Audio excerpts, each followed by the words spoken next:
Angus Young, a alma frenética do AC/DC, não só criou alguns dos riffs mais lendários do rock, como fez isso enquanto carregava feridas invisíveis, perdas irreparáveis e uma melancolia que nunca o deixou. Dos bairros mais difíceis de Glasgow aos palcos mais barulhentos do planeta, Angus não apenas desafiou a pobreza, o esquecimento e a dor. Ele os enfrentou com uma guitarra pendurada no pescoço como escudo emocional. Infância em Glasgow e miséria e dureza. Angus Young conseguiu. Ele nasceu em 31 de março de 1955 em Crangill, um bairro operário de Glasgow, Escócia, onde os dias eram mais curtos do que a alma precisava para sonhar e onde a neblina era tão densa que parecia que o sol tinha decidido nunca mais voltar. Nesse cenário industrial do pós-guerra, marcado pela decadência, escassez e pela fumaça de carvão que se impregnava nas paredes, começou a se formar o caráter de quem mais tarde faria palcos tremerem com uma Gibson SG nos ombros. Crangill não era simplesmente um bairro, mas sim um ecossistema de sobrevivência. As famílias se amontoavam em casas pequenas, com banheiros compartilhados, corredores úmidos e mais histórias tristes do que brinquedos. A família Young, com 8 filhos, não era exceção. No número 6 da Skerrybory Road, viviam apertados, com quase nenhum espaço para se mover, sem aquecimento nem geladeira e, muitas vezes, com apenas uma refeição quente por dia. Os invernos pareciam eternos e as paredes da casa ficavam cobertas de gelo por dentro. Nesse ambiente hostil, as emoções se endureciam antes dos músculos e as crianças aprendiam que a rua não perdoava os fracos. A figura que sustentava aquela família com uma mistura de ternura e firmeza era Margaret Young, uma mulher judia que, mesmo sem ter lido Nietzsche, sabia que o que não te mata te deixa mais forte. Era o tipo de mãe que, com um único olhar, colocava ordem no caos, que conseguia preparar um jantar com o pouco que restava na despensa e que sabia que a arte, mesmo que fosse um disco velho, tinha o poder de salvar uma criança. William, o pai, era um homem duro, mas silencioso, que havia servido na Royal Air Force durante a Segunda Guerra Mundial e depois trabalhou em tudo o que pôde, em fábricas, como carteiro, até mesmo como cortador de amianto. Homens como ele carregavam a cidade nas costas, embora a cidade raramente lhes agradecesse por isso. Angus era o caçula de 8 irmãos. Enquanto os mais velhos tentavam se virar com bicos ou tinham a música como única válvula de escape, ele observava, escutava e absorvia tudo. A televisão era um luxo ausente, mas no pequeno rádio da cozinha, onde o volume precisava ficar baixo para não incomodar os vizinhos, às vezes escapavam músicas que abriam brechas na rotina. Aqueles minutos eram um alívio, uma espécie de oxigênio emocional em meio à fuligem do dia a dia. O que é fascinante é como, em meio à mais absoluta precariedade, floresceu uma sensibilidade tão aguçada. Enquanto outras crianças fugiam para jogar bola, Angus encontrava consolo no silêncio ou nos sons que saíam do velho banjo de seu irmão George. Ele não era uma criança problemática, mas também não era uma criança comum. Seus professores o descreviam como retraído, distraído, como se sua mente estivesse sempre em outro lugar. E ele estava. Enquanto a maioria de seus colegas tentava sobreviver emocionalmente ao bullying ou à fome, Angus já começava a construir uma bolha interna, uma espécie de refúgio mental onde um dia haveria guitarras, palcos e multidões. Imigração para a Austrália, da neblina ao calor. Para os Young, deixar Glasgow para trás foi mais do que uma mudança. Foi uma transformação radical que reconfigurou a história do rock. O ano era 1963. Na Escócia, os invernos pareciam não ter fim. O frio entrava pelas frestas das janelas, as fábricas fechavam uma após a outra e o céu cinzento era uma constante. Enquanto isso, na televisão, anúncios do governo australiano ofereciam uma promessa que soava como um milagre, em uma passagem quase gratuita para uma terra de sol, trabalho e novas oportunidades. Para milhares de famílias operárias britânicas, essa oferta era uma tábua de salvação. Para os Young, tornou-se a única via de escape. Angus tinha apenas 8 anos quando embarcou no avião que o levaria para o outro lado do mundo. Ele não fazia ideia do que significava mudar de hemisfério, idioma, cultura ou estações do ano. Mas ele entendia que Glasgow tinha se tornado insuportável. O que ele não sabia era que, ao aterrissar em Sydney, não chegaria exatamente ao paraíso. A família foi alojada no Centro para Imigrantes de Vila Vold, um complexo precário de barracões de aço corrugado com estruturas baixas, banheiros e cozinhas compartilhados e temperaturas extremas, infernais no verão e congelantes no inverno. O contraste com a Escócia era brutal.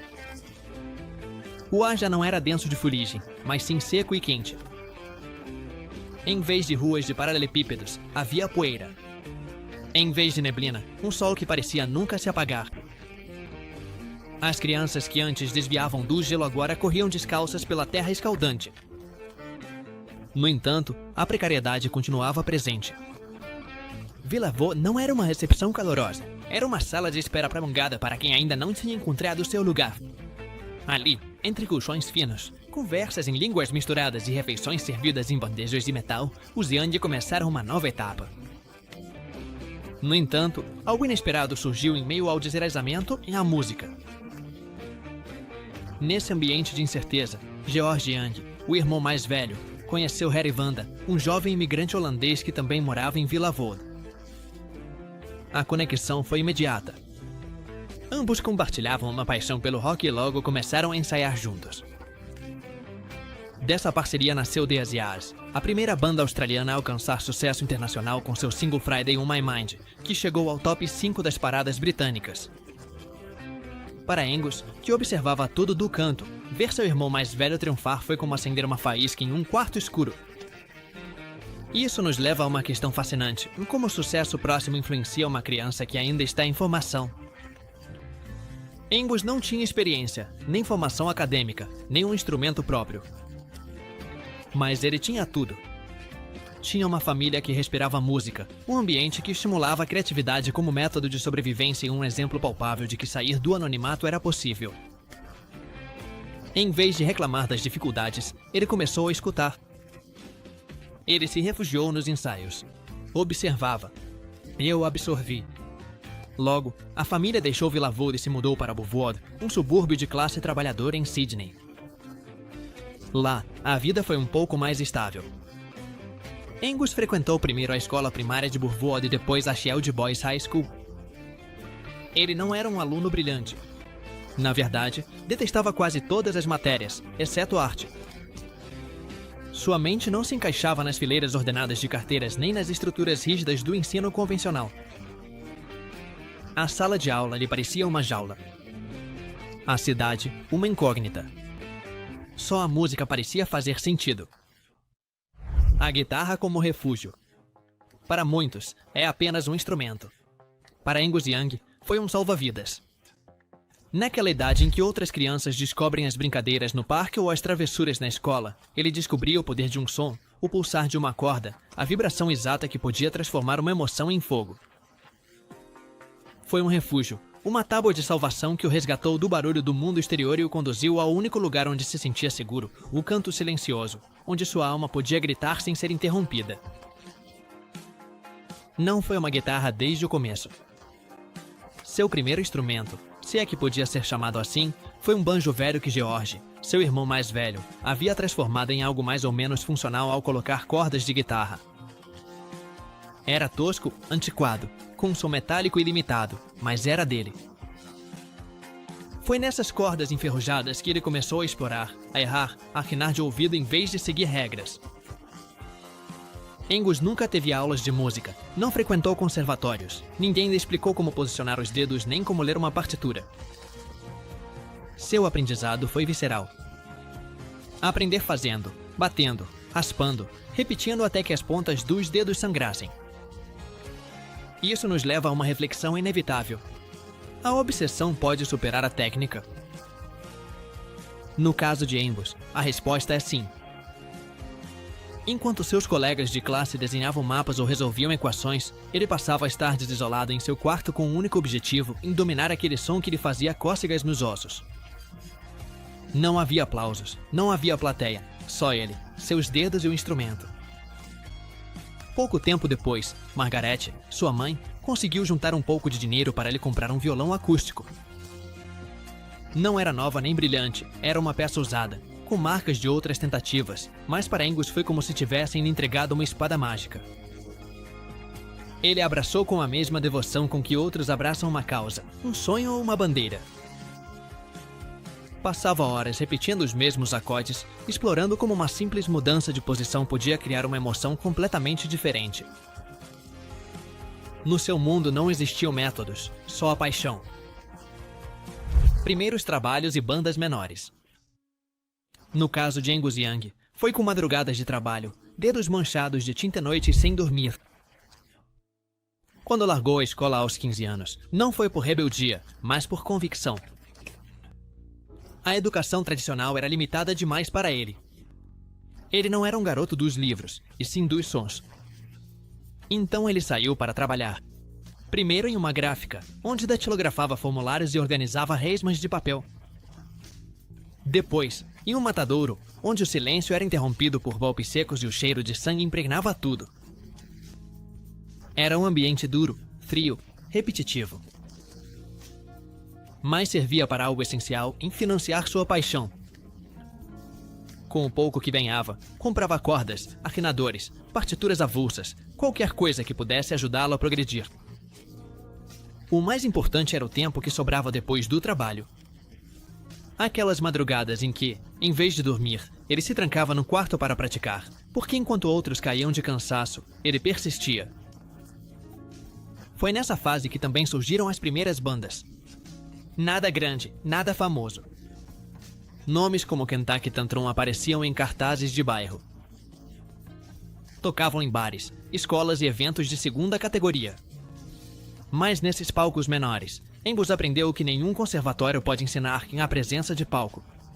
Aprendeu a olhar para o público, a manter o ritmo, a não desabar quando uma corda arrebenta, a improvisar quando o microfone falha. Acima de tudo, aprendeu a resistir. Marcus Hook Holy Band. Primeiro estúdio de verdade.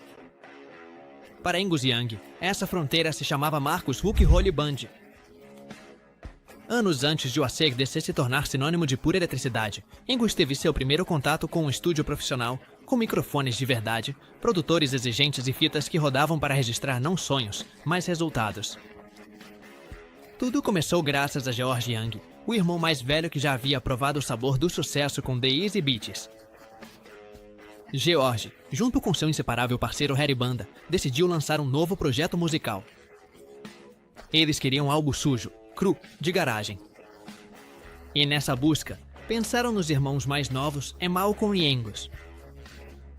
Não era uma contratação profissional, era um convite entre irmãos. Uma porta que se abria, não para o estrelato, mas sim para o primeiro degrau de uma escada que não tinha fim. O nome do projeto era Marcus Hook Roll Band, um grupo passageiro que misturava rock solista, bougie e psicodelia. Nada de pretensões, só o desejo de gravar um disco com alma, daqueles que nascem mais da cerveja do que do planejamento. Para Angus, entrar naquele estúdio foi como pisar em outro planeta. Havia cabos, mesas de som, técnicos de áudio e uma energia contida que se liberava a cada tomada. Sua Gibson SG já não era apenas um instrumento de prática, agora era uma voz gravada, uma marca sonora que alguém mais ouviria. Nascimento do ACDC. A resposta, surpreendentemente, é sim. Foi Margaret Young, a mãe da dinastia musical, quem numa tarde qualquer viu as letras ACDC escritas na parte de trás de sua Singer. Para ela, significavam corrente alternada e contínua, uma questão técnica e nada mais. Mas para Malcolm e Angus, aquelas letras tinham um poder quase mítico em energia, voltagem, perigo. Tudo o que eles queriam transmitir com sua música. Era o ano de 1973. Malcolm tinha uma guitarra rítmica sólida como concreto. Angus era uma faísca elétrica em forma de adolescente. Ambos estavam prontos para algo maior. Assim nasceu o ACDC. No começo, tudo era improvisação. Ensaios em salas alugadas, cartazes feitos à mão, shows em pubs para bêbados indiferentes. Mas havia algo diferente. Uma intensidade primitiva que não dava para fingir. Nesses primeiros shows, Angus experimentou vários figurinos. Ele se vestia de Homem-Aranha, de cowboy, até mesmo de um personagem inventado chamado Super-Ang. Nenhum funcionou, até que Margaret interveio novamente. "Por que você não usa seu uniforme escolar?" ela perguntou. Angus concordou, talvez de brincadeira, talvez por resignação. Ninguém imaginava que aquele traje ridículo, com bermuda, meias longas e boné de colégio, se transformaria em um dos ícones mais reconhecíveis do rock. A chegada de Bon Scott. Às vezes, simplesmente se apaga. Outras vezes, explode em uma chama capaz de iluminar gerações inteiras. A chegada de Bon Scott ao ACDC foi isso, uma combustão perfeita entre o caos e a precisão, entre a rebeldia inata e a disciplina musical. No início da banda, Angus e Malcolm tinham a música, tinham os riffs, a energia, o estilo, mas faltava uma voz. Não qualquer voz, mas uma que pudesse gritar com fogo, rir do perigo e cuspir versos como lâminas sem perder o ritmo. No começo, essa voz era Dave Evans. Ele tinha presença de palco, uma voz aceitável e uma atitude adequada para se destacar nos bares da Austrália. Mas algo não funcionava. Evans era mais glam do que sujo, mais pose do que realidade. O AC/DC não precisava de um cantor com penteados impecáveis e jaquetas brilhantes. Precisava de um animal selvagem, alguém que soubesse o que era dormir em uma caminhonete, tomar uísque barato e subir ao palco sem saber se haveria cabos ou eletricidade. Alguém como Bon Scott. Bon já tinha experiência em outras bandas. Ele tinha passado pelo The Valentines e pelo Fraternity, onde aprimorou sua presença, sua voz rouca e seu caráter indomável. Quando conheceu os irmãos Young, logo percebeu que ali havia algo diferente. Eles eram pura energia, ele pura atitude. Não demorou para entenderem que juntos podiam ser dinamite. A transição foi rápida. Evans saiu, Bon entrou e tudo mudou e... High Voltage, a estreia que mudou tudo. Às vezes com uma explosão planejada, outras com um grito selvagem e instintivo que ninguém espera. A estreia oficial do AC/DC foi isso, um chute direto na porta do rock. Quando lançaram High Voltage na Austrália em 1975, eles não estavam pensando no mercado global. Eles queriam uma declaração de princípios. Queriam dizer, estamos aqui e não vamos ficar calados. As músicas que compunham o álbum eram o resultado de anos de suor em palcos minúsculos, de riffs martelados em quartos apertados e letras nascidas do cansaço, da risada e da bagunça. High Voltage não foi concebido para soar bonito. Foi feito para soar alto, áspero, cru. Era um soco envolto em eletricidade. E funcionou. Em faixas como X-Got Balls, Little Lover ou a própria High Voltage, sentia-se o estilo inconfundível que Malcolm e Angus estavam lapidando. Guitarra rítmica como um motor ligado e solos agudos como sirenes. Bon Scott, por sua vez, cantava como se não se importasse se a música ia terminar ou não. Sua voz arrastava a melodia como uma garrafa meio vazia que ainda tem força para se estilhaçar contra a parede. Expansão mundial e estilo inconfundível.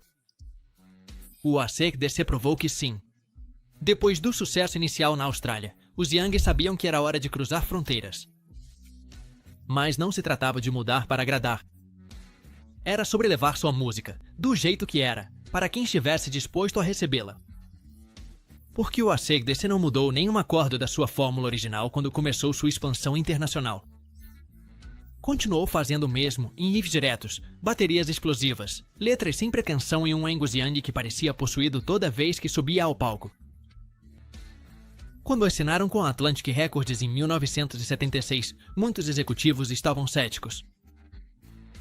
Alguns ouviram o som áspero de High Voltage e o descreveram como pouco comercial, rudimentar e alto demais. Mas o produtor Phil Carson acreditou neles. Ele se arriscou e o tempo provou que ele estava certo. Porque assim que começaram a fazer turnê pela Europa e pelos Estados Unidos, a reação do público foi tão intensa quanto suas músicas. O AC/DC não oferecia espetáculo visual como as bandas glam da época. Não tinha coros angelicais nem coreografias. O que eles ofereciam era algo mais básico, mas infinitamente mais poderoso e na autenticidade. Cada show era uma explosão. Bon Scott se transformava em uma figura hipnótica com sua voz rasgada e seu riso descarado. Angus, com seu uniforme escolar, corria, pulava, se arrastava, fazia o passo do pato, como se o palco fosse uma pista de guerra. Enquanto isso, Malcolm, Cliff e Phil mantinham o ritmo como uma locomotiva imparável. O público, desde os primeiros acordes até os últimos gritos, não parava de se mexer, porque ouvir a ACDC não era só assistir a um show, era se mergulhar em uma energia tão pura que podia fazer tremer até as paredes mais grossas. Highway to Hell e a morte de Bon Scott. O ano de 1979 marcou o ponto mais alto e também o mais doloroso na história do AC/DC. Com o lançamento de Highway to Hell, a banda finalmente quebrou todas as barreiras e entrou de vez para o panteão dos grandes. Mas esse mesmo caminho para o inferno, que parecia apenas uma metáfora musical, tornou-se tragicamente real quando Bon Scott, o líder, a alma indomável, morreu poucos meses após o lançamento do álbum. Highway to Hell foi o primeiro disco produzido por Robert John Muntlange, um perfeccionista obcecado pelos detalhes. A banda, acostumada a gravar rápido e em poucas tomadas, teve que se adaptar a um nível de exigência nunca antes experimentado. Lange pedia que eles repetissem riffs, harmonizassem com precisão, mantivessem o tempo como se fossem máquinas. No começo foi frustrante, mas o resultado foi deslumbrante. Cada música do álbum soava afiada, poderosa, sem perder a essência crua do AC/DC. Era como ver uma banda de rua vestida de gala, mas sem parar de gritar. A música que deu nome ao álbum se tornou um hino imediato. Highway to Hell não era só uma frase provocativa. Era uma declaração de princípios, uma aceitação da vida selvagem, sem arrependimentos. E quando Bon cantava em Estou na Estrada para o Inferno, não soava como um aviso, mas sim como uma celebração. O disco vendeu milhões. O AC/DC estava no seu melhor momento. Os passeios eram gigantescos. O reconhecimento era global. Pela primeira vez, eles eram superestrelas. De Volta ao Preto. Um tributo imortal. Quando o AC/DC lançou Back in Black em 1980, não estava apenas apresentando um novo álbum, estava erguendo um monumento sonoro a um amigo que se foi. Era a primeira vez que a banda gravava sem Bon Scott, o vocalista que tinha dado voz e alma à sua identidade. Mas, em vez de se prenderem à nostalgia, decidiram olhar para frente. E nesse processo, criaram algo que nenhum fã, nem mesmo eles próprios, poderiam ter imaginado em um dos discos mais importantes da história do rock. A escolha de um novo vocalista não foi fácil. Havia pressão, ceticismo, medo de rejeição.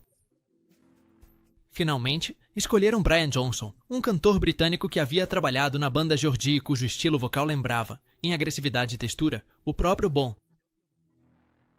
A decisão foi acertada desde o primeiro ensaio. Quando Brian entrou no estúdio e começou a cantar, ele não tentou imitar o Bon, deu ao grupo uma nova energia sem destruir a memória do passado. Era diferente, mas também perfeito. A gravação aconteceu nas Bahamas, um lugar aparentemente paradisíaco, mas que não esteve livre de dificuldades. As tempestades tropicais interrompiam a eletricidade. Os equipamentos falhavam. O calor era insuportável. Mas, em meio a essas condições adversas, o AC/DC gravou um álbum que soava como um trovão. Desde os primeiros toques de Sinner em Aos Bells já dava para perceber que não seria um disco comum. Era sombrio, poderoso, catártico. Cada música era uma declaração de sobrevivência. Décadas de fidelidade ao estilo. Na maioria dos casos, isso desaparece. Mas o AC/DC fez exatamente isso e triunfou. Nas décadas de 80 e 90, enquanto o mundo da música girava freneticamente em direção a novos estilos, sons e modas, os australianos decidiram não se mover nem um centímetro. O que os tinha levado até ali, eles acreditavam, continuava sendo suficiente. E para milhões de fãs, eles estavam certos.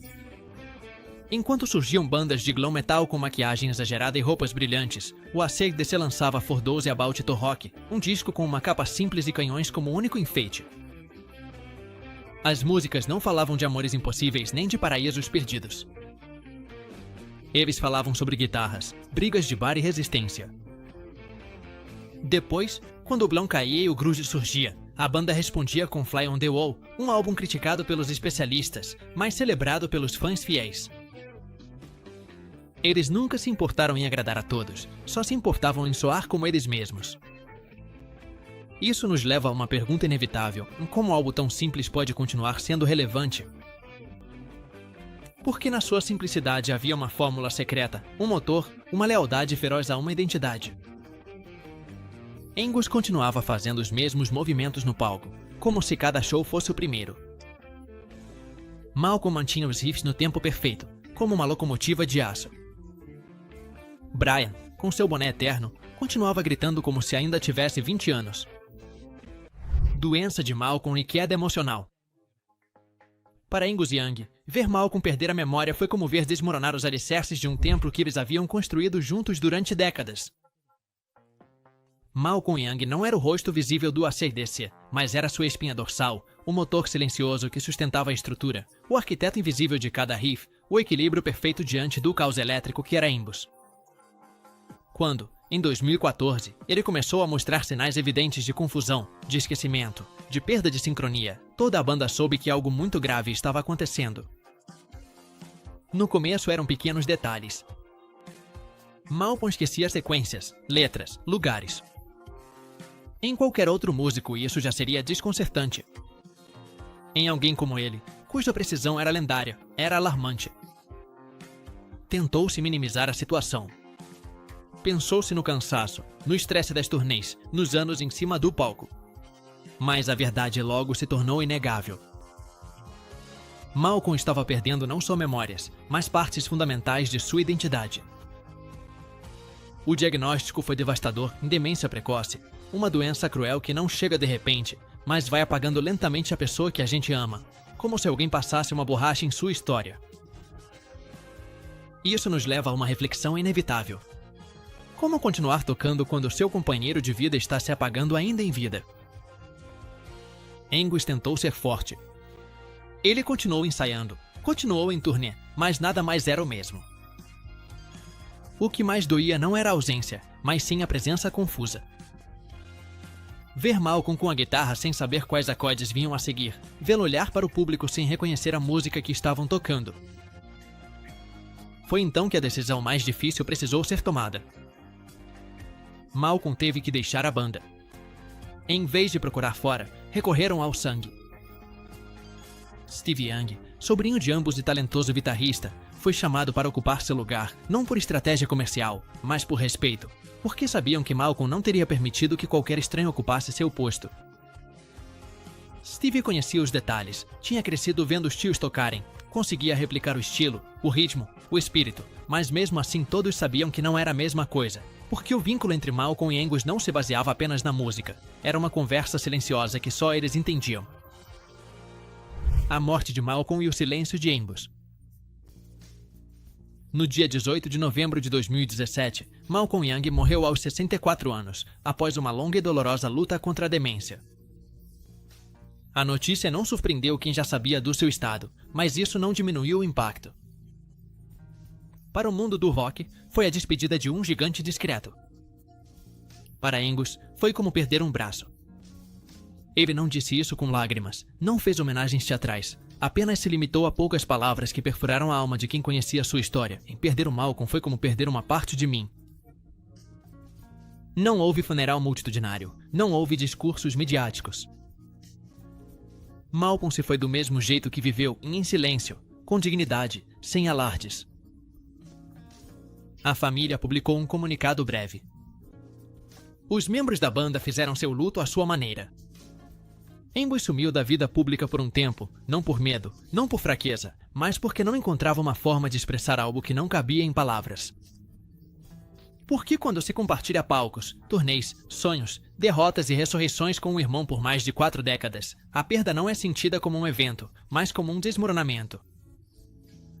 Isso nos leva a uma pergunta profunda: como continuar sendo você mesmo quando a metade que te completava já não está mais?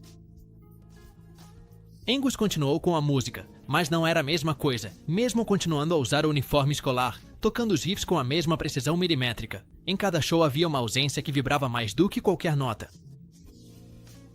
Quando o holofote o iluminava, ele já não virava mais a cabeça procurando à sua direita, porque sabia que Malcolm já não estava ali, apenas Steve, o sobrinho, o substituto, o herdeiro de um estilo, mas não do vínculo. Power Up, homenagem final. Para Angus Young, esse foi o impulso por trás de Power Up, o álbum que o ACDC lançou em 2020. Não foi um retorno qualquer, nem uma jogada comercial. Foi um ato de redenção, uma despedida cantada, uma carta elétrica endereçada ao seu irmão Malcolm a partir de um palco imaginário entre a vida e a memória. Depois de tantos golpes pessoais e rupturas na banda, muitos já davam o ciclo do ACDC como encerrado, mas Angus ainda tinha uma dívida emocional em transformar o luto em um rugido. E ele conseguiu. A história de Power Up começa em meio ao silêncio. Após a morte de Malcolm, a banda entrou em uma espécie de limbo. Brian Johnson havia deixado os palcos por problemas auditivos.